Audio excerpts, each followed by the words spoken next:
Baik, hai semuanya teman-teman, apa kabar? Perkenalkan, nama saya Pupu Tulandari. Saya dari PPG Prajabatan Gelombang 1, Universitas Sanata Dharma.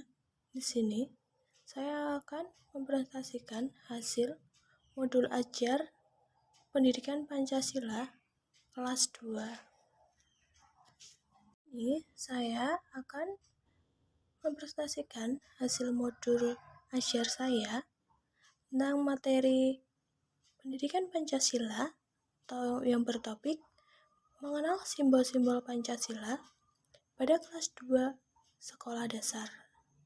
Kompetensi awalnya, peserta didik diharapkan mampu mengetahui dan mengenal simbol-simbol Pancasila. Selanjutnya, di sini profil pelajar Pancasila yang pertama, beriman dan bertakwa kepada Tuhan Yang Maha Esa dengan cara memberi salam pada saat awal pembelajaran dan akhir pembelajaran. Yang kedua, berkebinekaan global dengan cara melatih peserta didik untuk tidak membeda-bedakan teman ketika pembentukan kelompok diskusi saat pembelajaran berlangsung.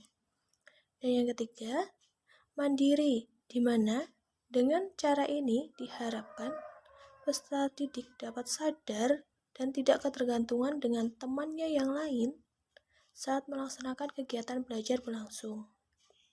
Dan yang keempat, itu ada bergotong royong, di mana dengan bergotong royong diharapkan peserta didik dapat melatih kegiatan untuk bekerja sama dengan temannya saat mereka bekerja sama secara kelompok, berdiskusi, presentasi hasil kerja kelompok, dan untuk membangun hubungan yang baik dengan sesama temannya. Target peserta didik sendiri itu ada dua. Yang pertama, peserta didik berkemampuan rendah, dan yang kedua, peserta didik berkemampuan tinggi. Dalam jumlah peserta didik di kelas 2 ini terdapat 22 siswa.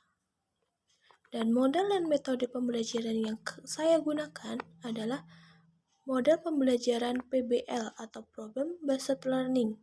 Dan pendekatan yang saya gunakan adalah pendekatan TARL, Teaching at the Right Level. Untuk metodenya, saya menggunakan diskusi, tanya jawab, dan penugasan. Untuk capaian pembelajaran, diharapkan dengan pembelajaran hari ini melalui pengamatan gambar, menyimak video, membaca teks, dan tanya jawab dengan peserta didik, diharapkan dapat mengenal dan mengetahui 5 simbol-simbol Pancasila yang ada pada burung Garuda Pancasila dengan tepat. Untuk asesmennya, saya di sini menggunakan 2 jenis asesmen. Yang pertama, asesmen diagnostik, dan yang kedua, asesmen formatif. Untuk yang asesmen diagnostik, saya menggunakan diagnostik kognitif untuk mengetahui seberapa peserta didik untuk memahami materi yang kita pelajari hari ini. Dan untuk asesmen formatif, yang pertama itu saya menggunakan penilaian sikap, di mana penilaian ini berdasarkan dengan sikap peserta didik saat mengikuti proses pembelajaran berlangsung. Yang kedua, itu ada penilaian instrumen penilaian formatif. Di sini, saya menilai hasil kerja siswa saat mereka mengerjakan lembar kerja yang saya berikan untuk mengkonfirmasi siswa apakah siswa itu sudah paham dengan materi yang saya berikan atau belum. Dan yang ketiga, di sini saya memberikan penilaian keterampilan, di mana di sini peserta didik dapat dilihat untuk seberapa mereka terlibat aktif saat pembelajaran berlangsung dan saat mereka mengerjakan pekerjaan kelompok bersama dengan kelompoknya.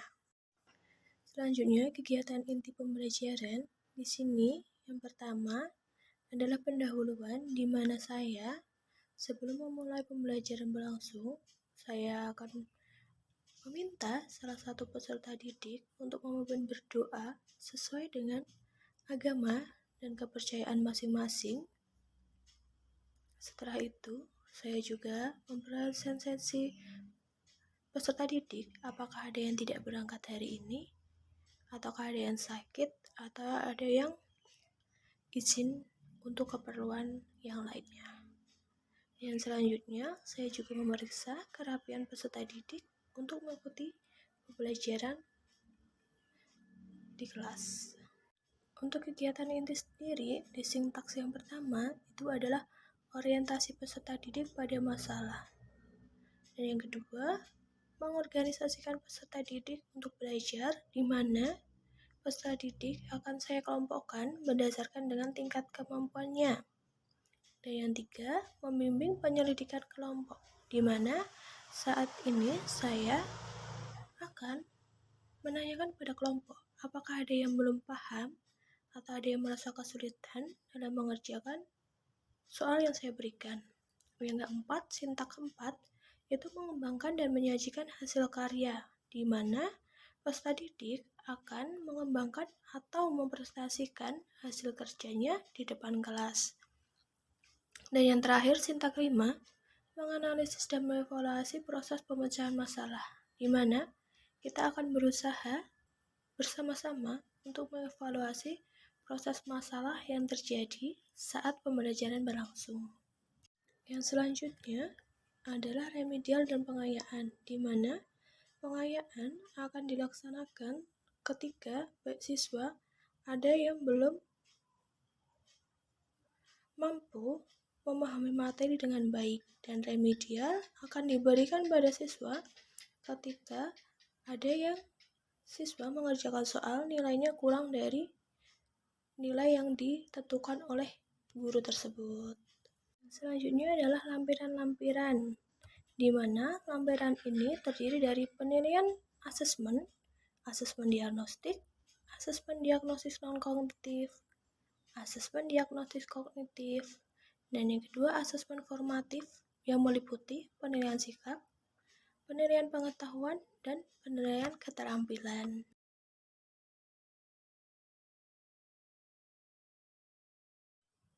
Yang selanjutnya adalah bahan ajar. Di sini saya membuat bahan ajar tentang materi simbol-simbol Pancasila.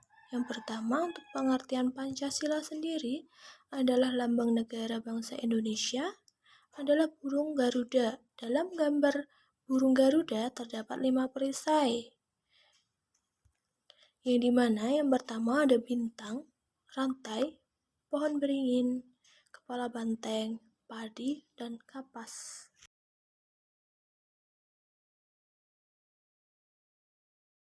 Yang selanjutnya adalah lembar kerja peserta didik. Di sini saya membuat 2 soal. Yang pertama berhubungan tentang simbol Pancasila, itu nanti peserta didik menghubungkan sila pertama itu simbol dan silanya apa, dan yang kedua adalah peserta didik bermain untuk menyusun simbol-simbol Pancasila pada burung Garuda Pancasila dalam permainan puzzle.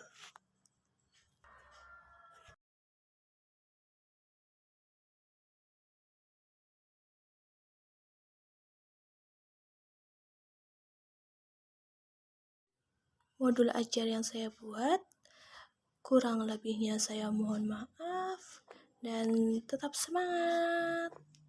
Semoga sehat selalu. Terima kasih.